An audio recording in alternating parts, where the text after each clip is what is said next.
Edith! I just changed my phone a moment ago. Got a new number, so can you save it? Also, my messaging account is new, so add that too. Why did you suddenly get a new phone? You just upgraded to the latest model last year. A lot happened. Anyway, you can delete my old contact. And make sure to block my old messaging account. A lot happened? What do you mean? And why would you go out of your way to buy a new phone while you're on a business trip?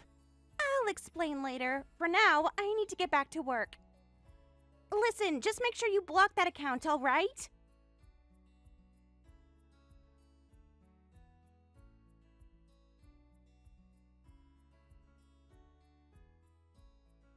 Edith, do you have a moment? I need to talk to you about something important. Something important? Remember how I suddenly changed my phone the other day? Actually, I was preparing for a fresh start in my life. A fresh start? What do you mean?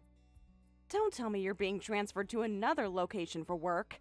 No, this has nothing to do with my job. Edith, I know this is sudden, but I want a divorce. A divorce? There's someone else. No, to be clear, I'm already in a relationship. I want to leave you and be with her, so I need you to agree to the divorce. Wait a minute. By saying you're in a relationship, you mean you cheated on me? Yeah, I won't try to hide it. I was seeing someone behind your back, and I got her pregnant, so I have to take responsibility and marry her. You've got to be kidding me. Not only did you betray me, but you also got her pregnant? That's unforgivable. As a man, I have to take responsibility. Luckily, we don't have any kids together, so I need you to divorce me immediately. You expect me to just accept this out of nowhere? I never thought you were the kind of person who would cheat.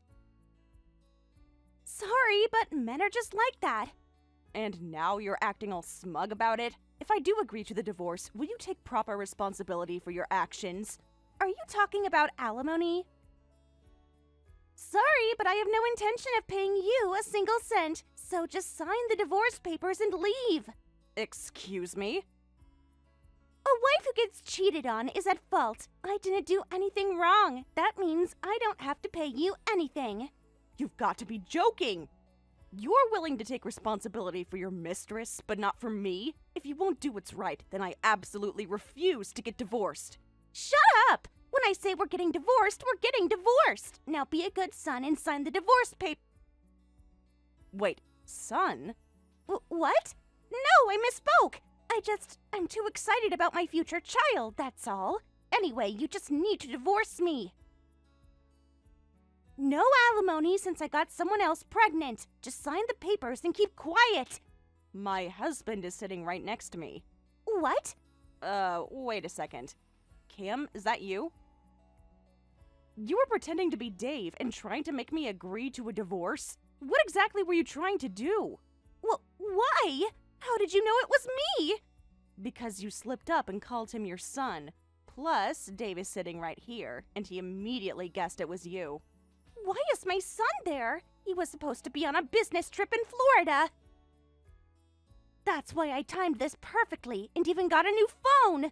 You really went to great lengths, huh? Because of you, I actually blocked Dave's real account. But instead of losing contact, he got worried and cut his business trip short to come home. No way!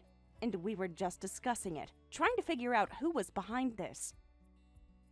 But I never expected the culprit to be you. If only Dave had not come back early, everything would have gone perfectly! Well, what can I say? He just loves me that much. What? He panicked after just a few days without contact. He's completely head over heels for me. The reason your plan failed is that you underestimated how much he loves me. Don't get cocky! I will never accept this. My son deserves a cute, sweet wife. Someone like his ex, Rachel. Are you seriously still saying that? Dave and Rachel broke up 3 years ago. Shut up! They were supposed to get back together, but you got in the way. I wanted my dear Rachel to be my daughter-in-law. You do realize Rachel probably doesn't want anything to do with this, right? The fact that her ex's mother is still obsessed with their relationship, she'd probably be disgusted. That's not true. Rachel told me herself that she wanted to get back together with Dave. She was too shy to say it to him directly, so she asked for my help. That's why I've been doing all of this. Wait, are you telling me you and Rachel have been working together on this? That's right. We planned everything together. Unbelievable. You two actually came up with this ridiculous scheme. A meddling mother-in-law and a desperate ex? That's a nightmare combo. Now that I've told you everything, just accept it and divorce Dave already. Rachel is the one who belongs with him. I will never accept you as my daughter-in-law.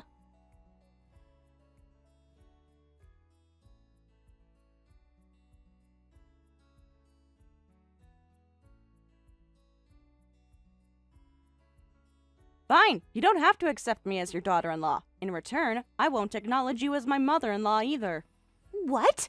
I didn't marry Dave to be accepted by you. Marriage is between the two people involved. It doesn't matter what their parents think. So if you don't want to recognize me as family, go ahead. It makes no difference to me.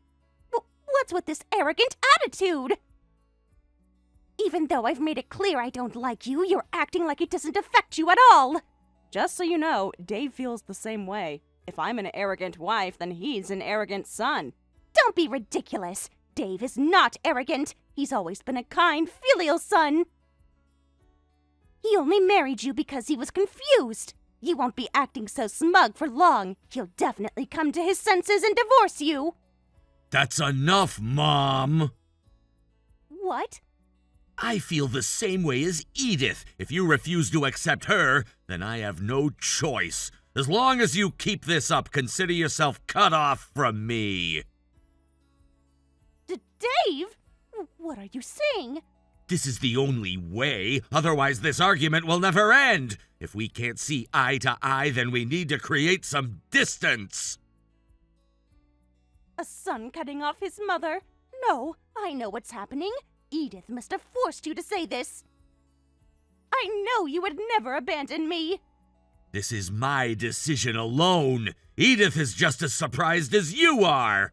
I know you've always wanted a daughter, Mom, and I know you adored Rachel. She was sweet, domestic, and checked all the boxes for your ideal daughter-in-law. But our relationship ended a long time ago, so stop interfering. But Rachel still wants to be with you. She told me herself. She even tried asking you to take her back, didn't she? You even know about that? Then why won't you give her another chance? She would be a much better wife than Edith. It's not too late. Just divorce her. You still have feelings for Rachel, don't you? Not a single one. Not after she cheated on me with my best friend. What? Rachel cheated? With your best friend? Dan, my childhood friend. The guy I played baseball with since we were kids. My catcher when I was the pitcher. Rachel cheated on me with him. That's why we broke up. You're lying.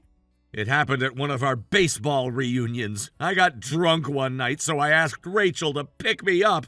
That's when they exchanged numbers and started their affair.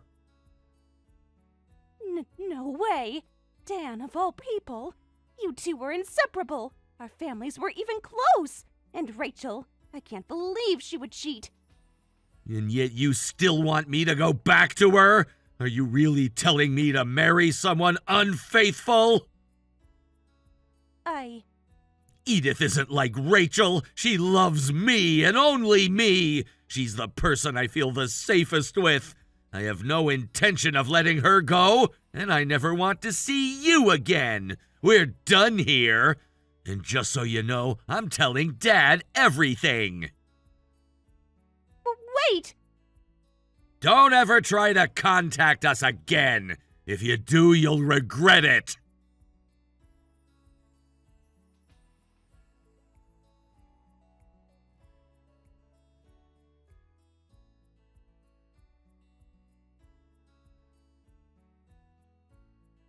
How are you going to take responsibility for this? Because of you, I haven't been able to contact Dave at all since then. And on top of that, my husband scolded me harshly. Thanks to you, I've been feeling absolutely miserable.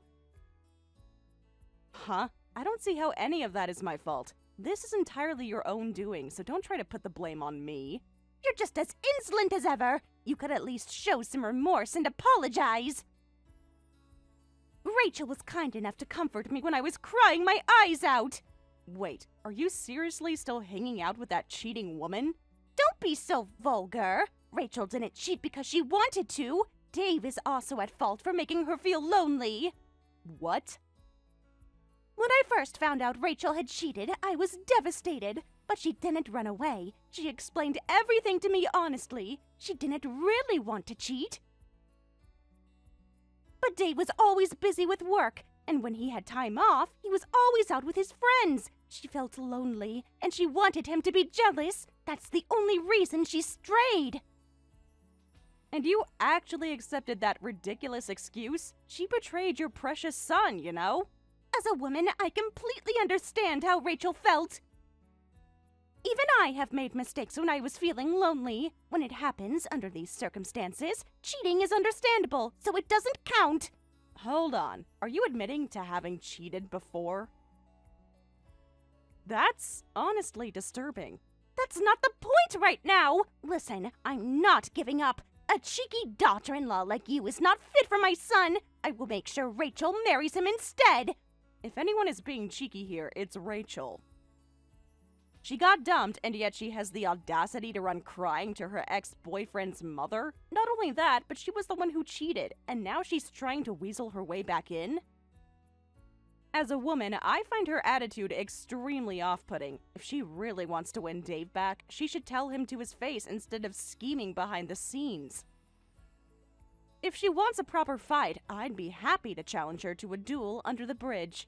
Rachel is a delicate and kind girl. I won't let her do something so violent. A truly delicate woman wouldn't be orchestrating this ridiculous plot for a reunion.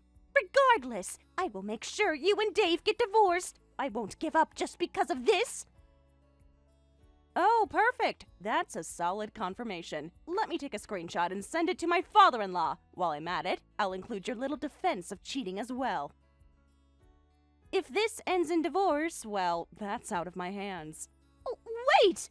Dave told you, didn't he? He said never to contact him again, never to come near him. And I'm pretty sure your husband already scolded you thoroughly for this. Yet here you are, contacting me without a second thought. So I'll just go ahead and report this, as I was asked to do. No, wait! Don't do anything unnecessary! I was specifically told to report if you contacted me again. What?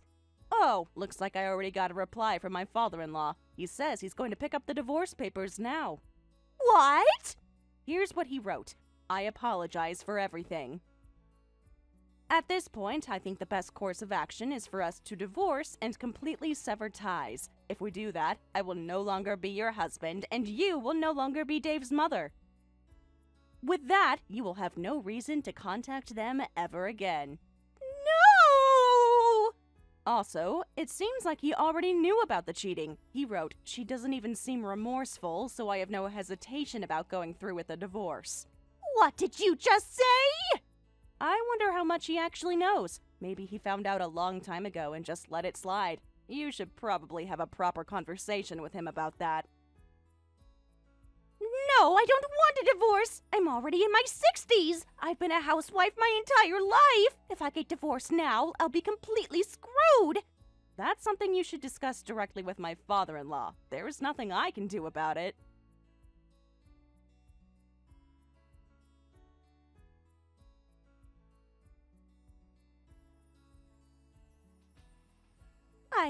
I was really told to divorce.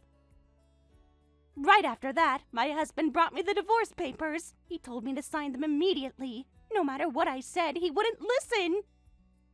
Oh, my father-in-law must be quite terrifying when he's angry. And you know what? He knew all about my past infidelity. He knew and chose to overlook it. Back then, he said he was too busy with work to pay attention to the family.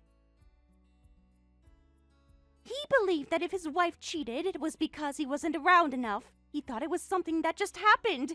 Oh my. But, he said, just because he had let it slide doesn't mean I should act like nothing happened. He assumed I would feel guilty, but apparently I didn't seem to. He said he couldn't accept the mindset that it's okay for a husband to be at fault for being cheated on. That's something you, the one who actually cheated, shouldn't be saying. It's such reasonable logic that I couldn't say anything back. Then, after I signed the divorce papers, I was immediately kicked out of the house. They only let me take what little luggage I could carry. What am I supposed to do now? I have no idea. Why don't you reach out to Rachel? You've always treated her like your own daughter, haven't you? I don't need you to tell me that. I've already tried contacting her, but she's completely cut me off. What? When I begged her to let me stay because I had nowhere else to go, she said, "Why should I live with some stranger like you?" And that was the last I heard from her. I never thought she'd be so heartless. Oh, looks like her true colors are finally showing. Isn't it terrible how she's abandoned me like this?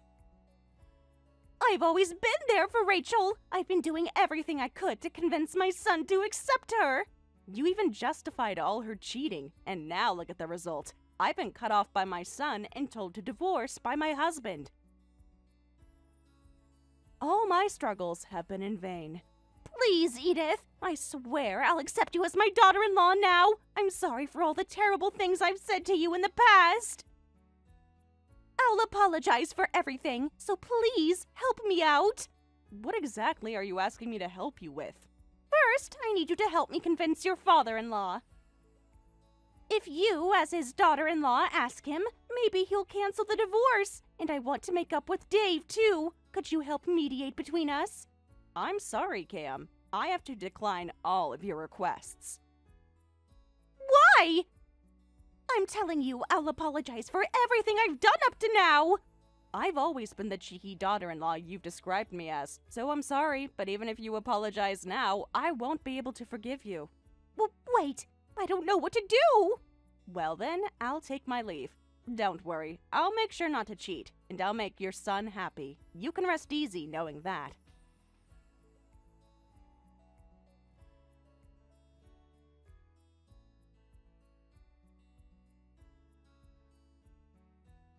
Cam's situation had grown more complicated as the weeks passed. The divorce between her parents was more than just the dissolution of a marriage. It felt like the unraveling of everything she had once known and believed in. It wasn't just a legal separation between two people, it was a death of a dream. The severing of the very fabric of the family unit that had always been her sense of stability. For Cam, her world was falling apart at the seams, and she couldn't stop it.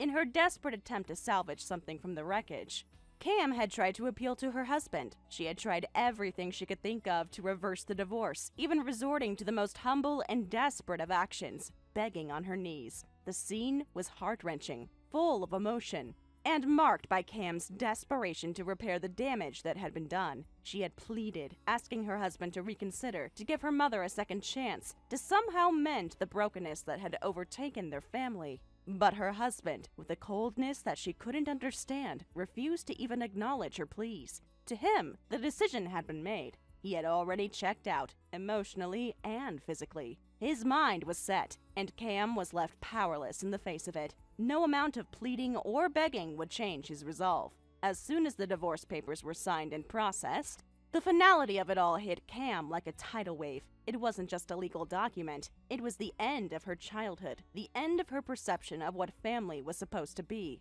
Her husband's indifference only made matters worse. While Cam had hoped deep down that her husband would somehow come to his senses, Dave, her son, had already come to terms with the situation long before. To him, the collapse of their family wasn't a surprise. It had been inevitable. He knew about their mother's affair for years. He had seen the signs and had been forced to accept that the people he had once admired and looked up to were fallible, human, and capable of making catastrophic mistakes. "I knew about Mom's affair," Dave had said one day when the topic of the divorce came up. His voice was so calm, so resigned, that it almost made it sound like he was talking about something trivial. "I came back from school one day and there was some guy in the house. I didn't think much of it, to be honest. I knew what was going on, and it didn't bother me that much anymore. It was just what happened. It wasn't even shocking," he continued, as if this revelation about their mother's betrayal was just another mundane piece of family history. "I couldn't be bothered with it. Divorce? Yeah, it was just a matter of time." Dave had a way of removing himself emotionally from situations like this. He had grown up in a household where things were never as perfect as they seemed. And he had learned early on that there was no point in clinging to illusions of family unity. Dave's detached perspective contrasted sharply with Cam's emotional breakdown. To her, the breakup of their parents' marriage was a deep personal wound, a betrayal she couldn't quite process. She had always idealized the idea of family, the concept that, no matter what, family should stand together, but her husband's coldness toward her plea for reconciliation left her questioning everything. She couldn't understand how he could walk away so easily, how he could shut her out like that when she needed him most. Her husband, in her eyes, was someone who had simply given up. It was during this turmoil that Cam began to direct her anger toward Rachel, the woman who had, in her mind, stolen her family, the woman who had been the catalyst for the unraveling of everything Cam had held dear. Rachel had always been a peripheral part of Cam's life, someone who never seemed to pose any real threat. But now, after the revelation of the affair and the ensuing divorce, Rachel became a convenient target for all of Cam's fury. Cam didn't just want to confront Rachel, she needed someone to blame, someone to hold accountable for the wreckage her life had become. Cam stormed over to Rachel's house, driven by a mix of grief, frustration, and confusion. She wanted answers, but more than that, she wanted closure. She needed someone to take responsibility for the destruction of her family, someone to acknowledge the pain she was feeling. So, she found herself knocking on Rachel's door, her mind spinning with rage and her heart heavy with grief. When Rachel opened the door, Cam immediately launched into her accusations. "It's all your fault. You took everything from me. You ruined everything. You destroyed my family." Her voice cracked with emotion as she shouted, her words tumbling out in a wave of anger and disbelief. Rachel, standing in the doorway, was taken aback by the onslaught. She had never expected anything like this, certainly not from Cam. In fact, Rachel had always thought of herself as someone who was just trying to get by, never intending to hurt anyone. But here she was, being accused of destroying a family she had never truly been a part of, being blamed for something that was far beyond her control. She stood frozen, not knowing how to respond, unsure whether to defend herself or apologize for something she hadn't intentionally done. The confrontation escalated quickly, with Cam's anger building to a fever pitch. She couldn't see beyond her own pain, her own sense of betrayal, but as her outburst reached its peak, a neighbor who had been watching from their window misinterpreted the situation. The neighbor, hearing the loud voices and seeing the heated argument, assumed something much darker was going on. They immediately assumed that Rachel was involved in some kind of fraudulent activity, perhaps targeting vulnerable elderly people. It was a hasty judgment, one made without any real understanding of the situation, but it was enough to prompt the neighbor to call the police. Within minutes, the police arrived on the scene, their flashing lights cutting through the tension of the moment. They were unaware of the backstory between Cam, Rachel, and the divorce. They only knew what they had been told. The neighbor's report painted a picture of Rachel as someone involved in a scam, and the police were now tasked with investigating it. Cam and Rachel were both taken into custody for questioning, their confrontation turning into something much more serious than either of them had anticipated. The investigation into the situation took hours. During that time, both Cam and Rachel were questioned separately by the authorities. Initially, the police officers believed that Rachel had somehow been involved in a scheme, a fraudulent scam targeting the elderly. The details of the argument had been misunderstood, and the officers had no context for the emotional chaos that had led to the confrontation. They treated it as a potential criminal case, gathering evidence and taking statements from both women. This situation was tense, confusing, and frustrating for both Cam and Rachel. They had never expected to be caught up in something like this, certainly not for something so deeply personal. However, as the hours passed and the investigation progressed, the truth began to come to light. The police realized that there was no criminal activity involved. What had occurred was nothing more than a personal, emotionally charged dispute between two people caught in a whirlwind of grief, anger, and betrayal. Rachel wasn't involved in any criminal enterprise. She was simply a bystander in a family drama that had spiraled out of control. Once the confusion had been cleared up, the authorities apologized for the misunderstanding and Cam and Rachel were released. But the damage had already been done. The rumors had already started to spread. People in the neighborhood, always eager for gossip, began to speculate on what had really happened. The truth of the situation seemed to matter less and less as the gossip machine churned. Some people claimed that Cam and Rachel had been involved in something far more sinister, while others suggested that the entire confrontation had been staged for some unknown reason. Each new retelling of the story added layers of fiction and embellishment, making it impossible for anyone to discern the truth, with the rumors spreading like wildfire. Cam and Rachel found themselves unable to remain in the same town. The whispers, the glances, the judgment. They couldn't bear it any longer. The weight of the rumors was suffocating, and they knew that there was no way they could continue living in a place where every move they made would be scrutinized. So they decided to leave, without warning, without explanation. They packed their belongings and disappeared. Their departure was sudden and without fanfare. They didn't say goodbye to anyone. They didn't give any clues as to where they were going. They simply vanished. It was as if they had erased themselves from the town's collective memory. Some people speculated that they had gone to a larger city, hoping to start over, while others believed that they had gone into hiding, away from the judgment and the gossip that had come to define their lives. But no one really knew. The town was left with nothing but questions, with no answers to offer. And for Cam and Rachel, the future was something they would have to face alone, far away from the prying eyes that had once judged them so harshly. As the weeks passed after their departure, the town continued to buzz with rumors. The whispers about Cam and Rachel's sudden disappearance didn't die down. If anything, they grew louder, fueled by curiosity and a need for resolution. People filled in the blanks with their own theories. Some believed that Cam and Rachel had gone off together, rekindling some sort of forbidden relationship. Others thought that they had run away to escape the consequences of their actions. The gossip continued to spread, morphing into something almost mythical, as if the two women had become characters in a local legend. For Cam and Rachel, the decision to leave was as much about protecting themselves from the suffocating judgment of the townspeople as it was about seeking a fresh start. In the quiet aftermath of their departure, neither of them could escape the emotional scars that had been left behind. Despite the quiet, the weight of everything they had gone through continued to press heavily on them. Cam had lost her family. Rachel had lost her sense of normalcy, and both had been thrust into a reality they never expected to face. Thank you for watching and listening. We hope you enjoyed the video. Don't forget to like this video and subscribe. Also, feel free to leave a comment about what you thought of the story. We look forward to seeing you at the next story.